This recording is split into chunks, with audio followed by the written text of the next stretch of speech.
The Carolina Panthers offense, how are you feeling about it? Man, look. Outside of Hayden Hurst and Adam Thielen, to me, those are your secure catchers. Thielen and Hurst. Everybody else is yet to, be proven. I mean, Chark can be good. I watched Chark a couple years ago, man, in Bank of America Stadium. He can be good. He just can't stay healthy. So, if Chark goes back to that guy he was in Jacksonville before they traded him, then we got a problem. The league got a problem. If Chark can go back to the old Jacksonville, we got a problem. But right now, and I ain't talking about, remember I told you I don't do what ifs and what if, but far as right now, I mean, Bryce is going to have to, you know how you open the question up? You open the show up talking about pressure, Bryce is going to carry this thing. Miles Sanders at running back, let's keep it a buck. Miles Sanders had a great, fantastic year, but it took him 4 years to crack 1,000. Think about that. He was with Philly 4 years. Nigga never cracked 1,000. He had one good year where he had over 1,200 yards. You know what I mean? Coincidence, lucky, what? I don't know. I'll tell you this. It helps when you got Jalen Hurts, A.J. Brown. You got what's his name? Donovan Smith. Yeah, you got him. And then you got Dallas Goedert. You got 4 different weapons you got to key on before you can key on Miles Sanders. So I'm willing to bet because of that, he benefited. Plus, he had a good offensive line. But he's not going to be that same guy in Carolina. I just don't see it. Y'all got a good offensive line, though. I mean, y'all was turning out rushing yards. With what? Deontay Foreman? Yeah, Foreman and Chuba Hubbard. Yeah, so it's like y'all offensive line should be pretty good this year. But what I'm asking you is this. Do you think Miles Sanders can be the feature back in Carolina? I mean, what do you think? I don't think he will be like an elite back, but I feel like he'll be solid enough to get the job done. And honestly, I don't feel like he'll be the feature back because I really do like Chuba Hubbard. And I think he's an effective running back where you have him in a role where he's being a complimentary piece. All right, so let me ask you this. Bigger threat, Jamal Williams and or Jamal Charles. Was it Jamal Williams? Jamal Williams with the Saints. Yeah, or Miles Sanders. Honestly, I probably would take Miles Sanders. I feel like he's more explosive. Like a lot of Jamal Williams' touchdowns was in close scoring range. You feel me? Like some of his touchdown numbers is kind of inflated. Good player, but I think Miles Sanders is more explosive. And the thing with Miles Sanders is I agree. He isn't a great back, but I do think that, he benefited from what he had in Philadelphia, but he was a pretty solid back. You feel me? He is pretty talented. He is explosive. And let me tell you how it's going to go, man. Carolina ain't doing no deep throwing down the field. It's a lot of check down, side to side, quick passes. We don't have that guy that threatens you vertically. I mean, Chark can be that guy if he stay healthy. But, I mean, he's not, he's not a guy who can catch in traffic and go out there and make plays. I'll put it to you like this. There's no guy on our receiving team that if you left him one-on-one, that will eat somebody alive. Maybe Thielen. Thielen may cause a little problem, but that's just because he's a route technician. But it's not because of speed or nothing. So, you're going to see a lot of bubble screen. You got LaVisca Chenault, who's a running back in my mind. A lot of check downs, a lot of crossing route. And because of that, I think the tight end is going to eat. I think Thielen's going to eat. That suits him. Short yardage plays suit him. And expect for Miles Sanders to catch a lot of passes out the backfield. And hopefully, and here's my thing. If Miles Sanders can't get it going, then that negates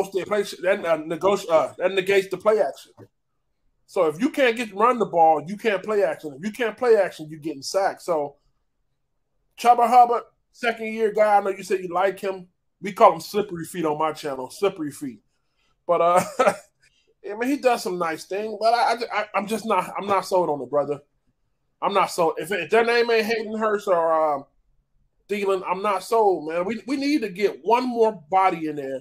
And why won't we bring in Ezekiel Elliott, man? Bring him in as a backup. Don't even put him in. He might want a little bit too much A lot of these Man, that running nigga backs need come a little bit too much. tell you what he get. Tell you what he get. But honestly, I feel like Fournette would be a better replacement because I don't really feel like We don't want Ezekiel him. Elliott guy even got any juice anymore.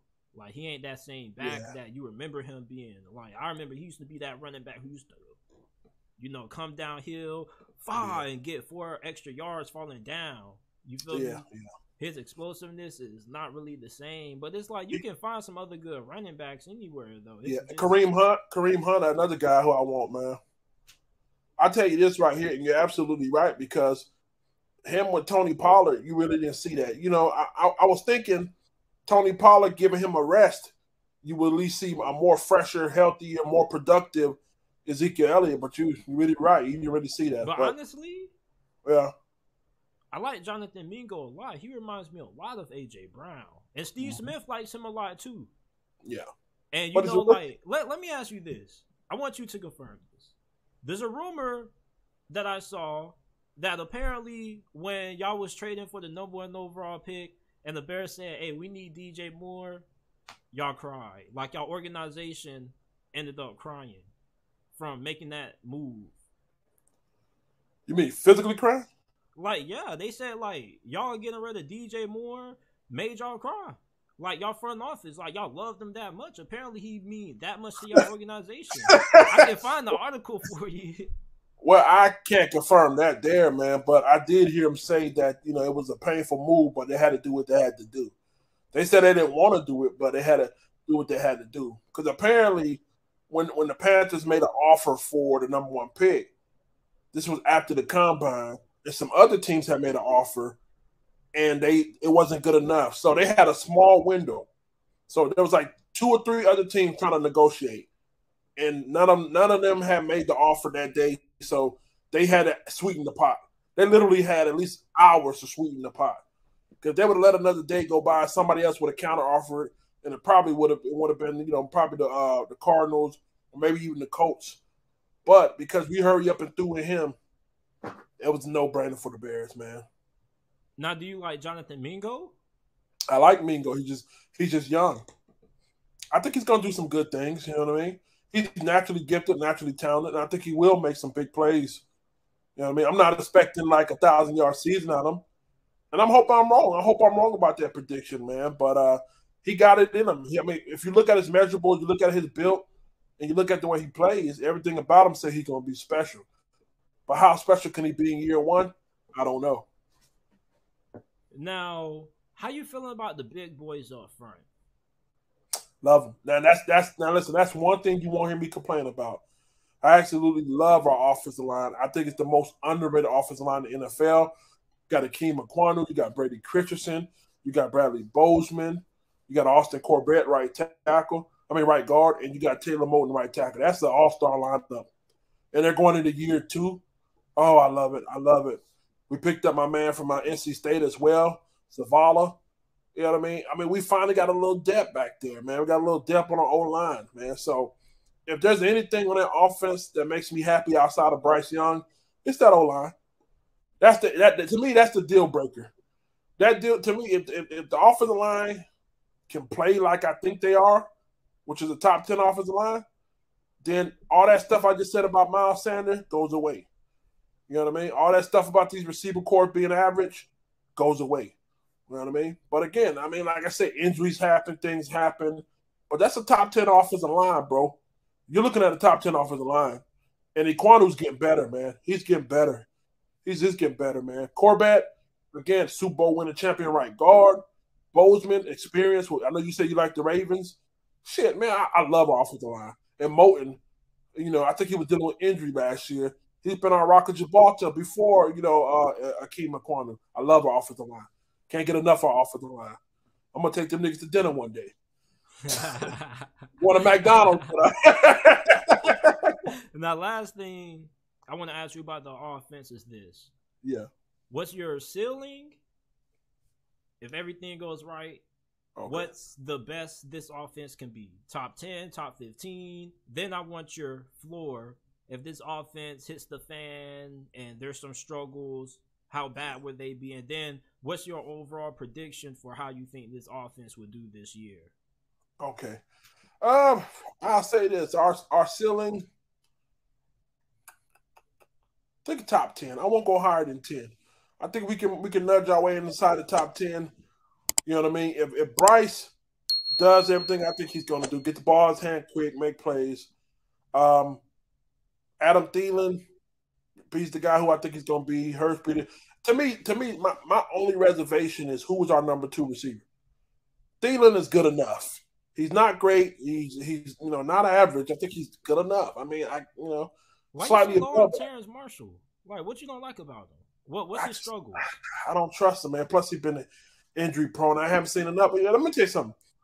I seen Terrance Marshall in the preseason, his rookie year, and I said, "Golly, boy, he remind me of Muhsin Muhammad, man." Obviously that's why I wear number 87 on my jersey, my favorite player of all time. So when I seen him play in the preseason, I said, "Man, this guy's gonna be special." People say that him and Matt Rule got into it. That's the reason why he didn't play his rookie year. Truth be told, I just got to see it, bro. It's nothing personal. To me, I think it's a lot of hype with Terrance Marshall. I heard this shit about I know you watch college football, and they were talking about LSU. They were talking about this guy was better than Jamar Chase and Justin Jefferson at LSU. This is when he was at LSU. All of them were at LSU, but he got hurt. This is what they were saying. But I could tell him, motherfucker, this ain't LSU. You know what I mean? He don't got Jamar Chase. People just judge a receiver based off, sometimes their helmets. If you come from LSU, they just automatically assume you're good. People judge some players by helmets, like, the stigma against Ohio State quarterbacks. Oh, he comes from Ohio State, he's not good. It's kind of like that with receivers. Like, you go from LSU, people are automatically going to give you the benefit of a doubt. Yeah, it's just like Georgia, because go dog sick, woo, woo, woo. Just like Georgia, when it comes to running backs, we're running back you. Let's be honest. We're running back you. Todd Gurley, Nick Chubb. I mean, you got our offensive coordinator. He came out of there. Who else? You got Garrison Hurst. I mean, Sonny Ware, Sonny Michelle. I mean, we're running back you. I don't care what nobody say, okay? But just because you come from Georgia don't automatically make you a good running back. I mean, just happen to be a lot of good niggas go there. But like Terrance Marshall, just because you play with Justin Jefferson doesn't mean you're as good as him. And you ain't good at him. So I think he gets a lot of hype because of that. And his numbers may have been good when he was there, but he couldn't stay healthy. So I don't believe we got a number 2. So back to your original question. If that guy can, and again, I'm not hating on him. I ain't got no hate. I don't know the guy. I ain't got no hate in the brother, man. I hope he does well. I hope he shuts my mouth up, okay? Let me say that. I hope he shuts me up. But with that being said, if this guy can turn that corner and be that number 2 that I think he can be, then you're looking at a top 10 offense. If not, and let me tell you this, we're gonna find out real early, nigga. Listen to me. We're gonna find out real early. We got the Jets coming into training camp. So we're gonna see a lot of one-on-one battles. This nigga out here getting locked up and get him out of here. Come on now, listen, dog. Come on, man. The nigga can't get off the press. Come on now, get dog. Me go in there and let's roll, bro. Come on, man. To me, I hate to say it because I know he early in his career. To me, first of all, we should have tried to get Denzel Mims. We should have tried to get Mims. You know what I mean? What did they trade him for? What did he get? What did they get? So if he makes the roster, the Jets get a 6th-round pick, and the Lions get a 7th-round pick. That's it. If he makes the roster, yeah, we should have tried to got Mims, and to me, he got more talent than Marshall. But anyway, I'll put it to you like this: I'm on a bubble with Marshall. People are saying that this guy is this, he got that kind of talent. I want to see it this year. If not, y'all need to be looking for trade partners and put Mingo up there. I'm ready to see Mingo. Shit, throw Mingo in the fire. You only get better by repetition. You learn Brown was good his rookie season. These wide receivers coming down snapping early, right out the gate. Yeah. And now think about this. Now, last year we seen Olave was a rookie. Snap. Yeah. Garrett Wilson snap. So it ain't no sitting back. You gotta wait 10 years. Either you're good or you're not good, bro. It ain't no I gotta get adjusted to the NFL. So much of that's true. But really, if you're good, you're good, bro. So, to me, I'm giving Terrance Marshall to the preseason. If that nigga don't snap in the preseason, bro, I ain't gonna say preseason. I'm gonna give him to like what we got. I give him the first 3-4 games. I can first. That nigga don't snap, bro. Put Mingo at the number 2. Let's keep it pushing. But back to your original question, top 10 offense if that nigga can get it together. Now, my floor for these guys. Let's say Marshall doesn't do what I think he's gonna do. Hayden Hurst turns out to be mid. Thielen turns out to be mid. You're probably looking at 15-18 range. If everything don't work out the way, you're probably looking at a 15-18 kind of offense. You know what I mean? And Miles Sanders struggles, on the ground, 15-18. That's our ceiling. That's our floor. Our floor, 15-18. Our ceiling is top 10. Why you feel I'm like not going no higher than top 10. Why you feel like the floor is that 15-18 range? Why not a little bit lower? You think Bryce Young is just so good that he's going to be able to carry the offense? Yes, I think Bryce is the difference maker, man. Bryce is the difference maker. I think we're going to listen. You got to understand me when I say this, bro. We're going to win so many games because of Bryce and Bryce alone. He's just that good, man. The kid's that smart. He's that talented. We're going to win so many games. So fortunately for the rest of the offense, if they do have a game where they're struggling and playing like crap, well, you got Professor X back there. You know what I mean? He's going to come out and win some games. Now, here's the thing. Let's go back to your original question here. Is there too much pressure on Bryce Young? What we don't want to do is feel like he got to go out here and win us every game to the point to where he gets hurt. We seen one guy who felt like he had to win every game. What was his name?